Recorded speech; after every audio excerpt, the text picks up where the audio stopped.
যেখানে ভালোবাসার শব্দ ছাড়াও বোঝা যায়। একটা চুমু ১০০টা কথার চেয়েও বেশি বলে। আর একবার জড়িয়ে ধরা মানেই পুরো পৃথিবীটা একসাথে জড়িয়ে ধরা।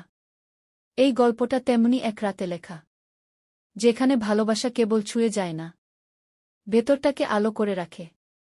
চলো শুরু করি। রাফি তেল নিয়ে আমার পাশে এসে বসল। ওর হাতে চন্দনের তেল, আর আমার পিঠে জমে থাকা একটানা ব্যথা। ও ধীরে ধীরে আঙুলে তেল নিয়ে আমার পিঠে লাগাতে লাগল। তেলের গরম ভাব আর ওর ছোঁয়া একসাথে গায়ে লাগতেই আমার শরীরটা একটু কেঁপে উঠল। আমি চোখ বন্ধ করে বললাম, আরও একটু উপরে করো, ঘাড়ের নিচটা খুব জ্বালাচ্ছে। রাফি ঘাট বরাবর তেল মাখল। ওর আঙুলে যেন নরম একটা ভাষা ছিল, প্রতিটা ছোঁয়ায় আমার দম আটকে যাচ্ছিল।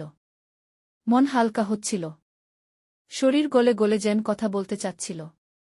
রাফি বলল, তোমার গায়ে তেলের এই গন্ধ মনকে শান্ত করে দেয়। মনে হচ্ছে কোথাও নরম আলো বসে আছি। আমি ফিসফিস করে বললাম, তুই করো রাফি, আজ শুধু তোর ছোঁয়া চাই। ধীরে ধীরে ভেতরে একটা গরম অনুভব জমে উঠছিল। আমি বললাম, তুই যদি পাশে উঠে বসিস, তাহলে হাতটা ভালোভাবে চলবে। রাফি আমার কাছে উঠে বসল। ওর গা থেকে হালকা তাপ আসছিল। ওর মুখ আমার কানের পাশে। আমি চোখ বন্ধ করে বললাম, আজ মা বলো না, শুধু আমাকে ছুঁয়ে থাকো, যেখানে খুশি।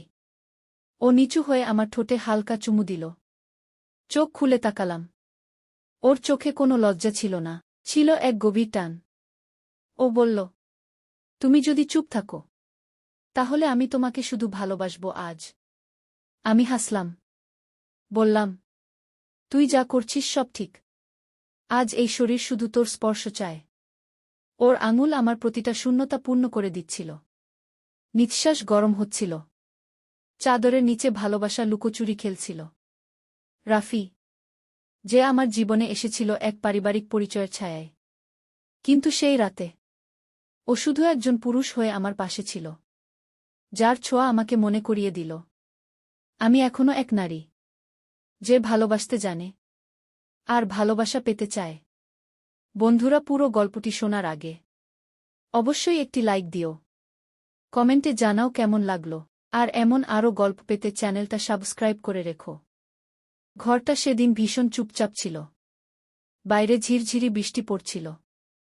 আমার শরীরে হালকা ঠান্ডা লাগছিল। রাফি তখন জানালার ধারে দাঁড়িয়েছিল, ওর চোখে গভীর ভাব। আমি খেয়াল করলাম ওর চোখ আমার গায়ে পড়ে গেল। সেই চোখে ছিল না কোনো লজ্জা, ছিল এক রাশটান। রাফি আমার মেয়ের স্বামী, আমার জামাই, কিন্তু গত কয়েক মাস ধরে ও আমার চোখে অন্যরকম হয়ে উঠেছে। আমার মেয়ে তখন প্রেগন্যান্ট, তাই স্বামী স্ত্রীর মধ্যে সেই ঘনিষ্ঠতা ছিল না। রাফিও একা ছিল একদম। ওর চোখে মুখে বারবার যে শূন্যতা দেখতাম সেটা আর সহ্য হতো না।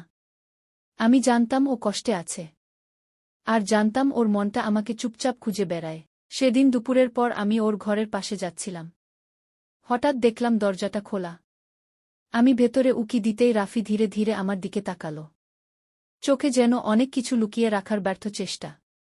ও বলল, মা তুমি একটু বসো আমার পাশে।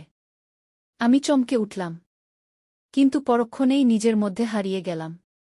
আমি গিয়ে বিছানার পাশে বসলাম।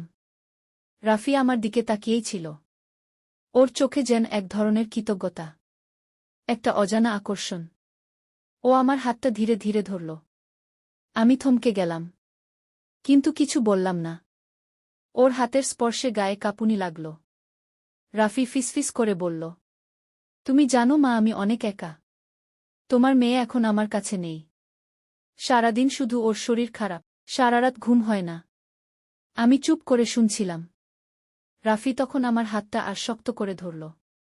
আমার গায়ের খুব কাছাকাছি চলে এলো। ও বলল, তোমাকে দেখে আমার খুব শান্তি লাগে। তুমি যখন পাশে থাকো সব ভুলে যাই। আমি ধীরে ধীরে ওর মুখের দিকে তাকালাম। চোখের নিচে ক্লান্তির ছাপ, কিন্তু ঠোঁটে একটুখানি হাসি। আমি আর নিজেকে আটকাতে পারলাম না। রাফিকে জড়িয়ে ধরলাম। ওর বুকের মধ্যে মুখ রেখে নিঃশ্বাস নিতে থাকলাম। রাফিও আমাকে শক্ত করে জড়িয়ে ধরল। ওর দুই হাত আমার পিঠে ঘোরাফেরা করছিল। আমার বুকের কাছে ওর নিঃশ্বাস যেন গরম বাতাসের মতো লাগছিল। সেই মুহূর্তে আমি ভুলে গিয়েছিলাম কে আমি, কে ও। শুধু এই অনুভবটাই ছিল যে কেউ একজন আমাকে ভালোবাসছে। রাফি ধীরে ধীরে আমার গালে কিস করল। আমি চোখ বন্ধ করে নিলাম। ওর ঠোঁট আমার গলার কাছে ছুঁয়েছিল। আমার গা দিয়ে কাঁপুনি উঠল।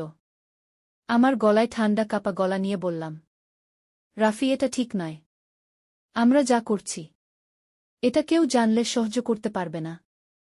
রাফি ফিসফিস করে বলল, আমি কিছু ভুল করছি জানি, কিন্তু আমার মন যা চায় সেটা তোমাকেই বলে। তুমি ছাড়া এখন আমি কিছু ভাবতে পারি না। আমার চোখ ভিজে যাচ্ছিল, কিন্তু আমি কিছু বলছিলাম না। সেই নরম আলোতে আমাদের দুজনের ছায়া মিলেমিশে এক হয়ে যাচ্ছিল। বৃষ্টির শব্দের নিচে আমাদের নিঃশ্বাসের শব্দ মিলেমিশে গিয়েছিল। রাফি ধীরে ধীরে আমাকে বিছানায় বসিয়ে দিল। আমার চুলে হাত রাখল।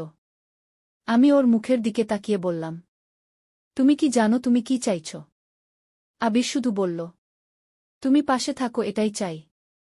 তোমার গায়ে মুখ রেখে ঘুমাতে চাই। তোমার নিঃশ্বাস শুনতে চাই। আমি কোনো কথা না বলে আবার ওকে জড়িয়ে ধরলাম। ও আমার কপালে আলতো কিস করল। ওর ঠোঁট আমার কানের কাছে এসে গিয়ে হালকা করে বলল, তুমি আমার সব। সেই রাতে ঘুম হয়নি। শুধু শরীর নয়, মনটাও হালকা হালকা কেঁপে উঠছিল। যে অনুভবটা ছিল তা শুধু শরীরের নয়, ভালোবাসার ছায়ায় ঢাকা এক অন্যরকম আলো, যা কেউ বোঝে না, শুধু অনুভব করে।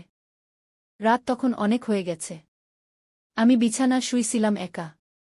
হঠাৎ করেই আমার দরজার কড়া নাড়ার শব্দ শুনতে পেলাম। আমি আস্তে গিয়ে দরজা খুললাম। দরজার সামনে দাঁড়ায় ছিল রাফি। ওর মুখটা কেমন যেন থমথমে, চোখ দুটো লাল। আমি একটু চিন্তায় পড়ে গেলাম। বললাম, কি হইছে বাবা? এই সময় দরজায় রাফি আমার দিকে তাকায় বলল, মা, তোমার সাথে একটু কথা বলতে চাই। আমি বললাম, ভিতরে আয় বাবা। ও ঢুকে আমার বিছানার একপাশে বসল। আমি ওর পাশে বসলাম। ও আস্তে আস্তে বলল, মা, তুমি তো জানো না আমার ভিতরের যন্ত্রণা। তোমার মেয়ে এখন প্রেগন্যান্ট, তাকে কিছুতেই ছোঁয়া যায় না। ডাক্তার ও নিষেধ করছে। আমি বুঝি মা, কিন্তু আমি তো মানুষ, আমারও তো কিছু চাওয়া পাওয়া আছে। আমি কদিন ধরে নিজেকে ধরে রাখছি, কিন্তু আর পারতেছি না মা। আমি কিছুক্ষণ চুপ করে থাকলাম। তারপর ওর মাথায় হাত রাখলাম। বললাম, রাফি, তুমি অনেক ভালো ছেলে। তোমার এমন কষ্টের কথা শুনে আমার মন কেঁপে উঠল। তুমি জানো, তোমার এই কষ্ট আমি বুঝি। কারণ আমরা দুজনেই একা রাফি। এই একাকিত্বের মাঝে যদি আমরা কেউ কাউকে একটু ভালোবাসা দিতে পারি, তা কি খুব বড় অন্যায় হবে? রাফি চুপ করে আমার দিকে তাকায় থাকল। তারপর আস্তে আস্তে ওর ঠোঁট আমার কাঁধে এসে লাগল। আমার সারা শরীর কাঁপতে লাগল। আমি ওকে ঠেকালাম না। আমি জানি এটা ভুল, কিন্তু মন তো আর সব সময় ঠিক ভুল বোঝে না। ওর হাতটা ধীরে ধীরে আমার আঙুলের ফাঁকে এসে মিশে গেল। আমি শিউরে উঠলাম। আমার বুকের ভেতরটা যেন কেঁপে উঠল। রাফির চোখে চোখ রাখলাম। ও বলল, মা, তুমি অনেক সুন্দর। তোমার এই কোমল ছোঁয়া আমাকে নতুন করে বাঁচতে শেখায়। আমার চোখে জল চলে এলো। আমি ওকে জড়ায়ে ধরলাম। রাফির বুকের সাথে আমার বুক মিশে গেল। শরীর গরম হয়ে উঠল। রাফি বলল, তোমার এই গন্ধ, এই কোমলতা, এই মায়া আমি কোনোদিন পাইনি। আমি আজকে সবকিছু ভুলে তোমার ভালোবাসা পেতে চাই মা। আমি ওকে আর দূরে ঠেলতে পারলাম না। ও আমার ঠোঁটে ঠোঁট রেখে চুপচাপ থাকল কিছুক্ষণ। আমার সারা শরীর কাঁপছিল, কিন্তু আমি ঠেকালাম না। আমি শুধু বললাম, আজ রাতটা শুধু আমাদের রাফি। এই রাতের কথা কেউ কোনোদিন জানবে না। এই রাত আমাদের ভুলের মতো এক ভালোবাসা, কিন্তু এই ভুলটাও আমি সারা জীবন মনে রাখব। রাত কেটে গেল। রাফি আমার পাশে ঘুমিয়েছিল। ওর মুখের দিকে তাকিয়ে আমি শান্তি খুঁজে পেলাম। আমার বুকের উপর ওর মাথাটা রেখে ও ঘুমাইছিল। সকাল হলে আমি চুপচাপ উঠে গেলাম। সবকিছু আগের মতো করলাম। রাতটা তখন মাঝরাতে গিয়ে ঠেকেছে।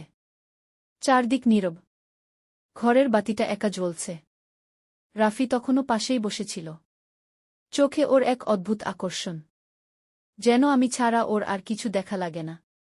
আমি তখন ওর চোখের ভেতর একটা কান্না দেখতে পেলাম। ও আস্তে করে বলল, মা তুমি কি জানো, আমি আসলে অনেক দিন ধরেই ভেতরে কষ্ট নিয়ে ঘুরছি। তোমার পাশে থাকলেই মনে হয় শান্তি পাই। তোমার কোলটা আমার সব শান্তির ঠিকানা। আমি ভেতরে কাঁপছিলাম। একদিকে মেয়েটা আমার প্রেগন্যান্ট, তাদের স্বামী স্ত্রীর মেলামেশা বন্ধ, আর এই সময়ে রাফির মন আমার দিকে ঝুঁকে পড়েছে। আমি জানতাম এইটুকু দুর্বলতা বড় বিপদের দিকে নিয়ে যেতে পারে। তবুও আমি চুপ করেছিলাম, ওর চোখের দিকে তাকিয়েছিলাম শুধু। ও আমার হাতটা ধরে বলল, তুমি যদি একবার বলো মা, আমি তোমার সবকিছু হয়ে যেতে চাই। আমি তখন আর নিজেকে ধরে রাখতে পারিনি। ওর গায়ে মাথা রেখে চোখ বুজে রইলাম। ও আমার কাঁধে হাত রাখল, গায়ে আলতো করে ছোঁয়ালো। আমি সাড়া না দিলেও শরীর কেঁপে উঠল। ও জানত আমি না বললে কিছু বলছি না, মানে ছাড় দিচ্ছি। সেই রাতে আমরা কেউ কিছু বলিনি, কিন্তু শরীরের ভাষা দিয়ে অনেক কিছু বলা হয়ে গিয়েছিল। ও আমার খুব কাছে চলে এসেছিল। আমার গায়ে ওর হাতটা ঘুরে বেড়াচ্ছিল একদম ধীরে। আমি চোখ বন্ধ করে শুধু নিঃশ্বাস ফেলছিলাম। বুকে হাত রাখল ও, হৃদয়টা যেন ধকধক করে উঠল। আমি তখন হালকা করে বললাম, তুই জানিস না এটা ঠিক না। তুই আমার মেয়ের স্বামী। রাফি কিছু বলল না, শুধু আমার গালটা আলতো করে চুমু খেল। আমি চোখ খুলে তাকালাম। ওর চোখে ভালোবাসা আর ভয় মিশেছিল। রাতটা আমাদের দুজনের জন্য অন্যরকম ছিল। ভোরের আলো আসতেই আমি উঠে গিয়েছিলাম। আয়নায় নিজেকে দেখে লজ্জা পেয়েছিলাম। তবুও একরকম শান্তি অনুভব করছিলাম। মনে হচ্ছিল জীবনের এমন এক অনুভূতি পেলাম, যেটা না বলেও সব বলে দেয়া। আজও রাফি মাঝে মাঝে আমার দিকে তাকিয়ে চুপচাপ বসে থাকে। আমার গায়ে এসে মাথা রাখে। আমি কিছু বলি না, শুধু চোখ বুজে থাকি। ভালোবাসা অনেক সময় গোপনে আসেই, যার নাম হয় না। শুধু একটা ছায়ার নিচে লুকিয়ে থাকে, যেখানে শরীর আর মন একসাথে কাঁপে। কেউ কিছু না বললেও ভেতরে ভেতরে সব কিছু বলা হয়ে যায়।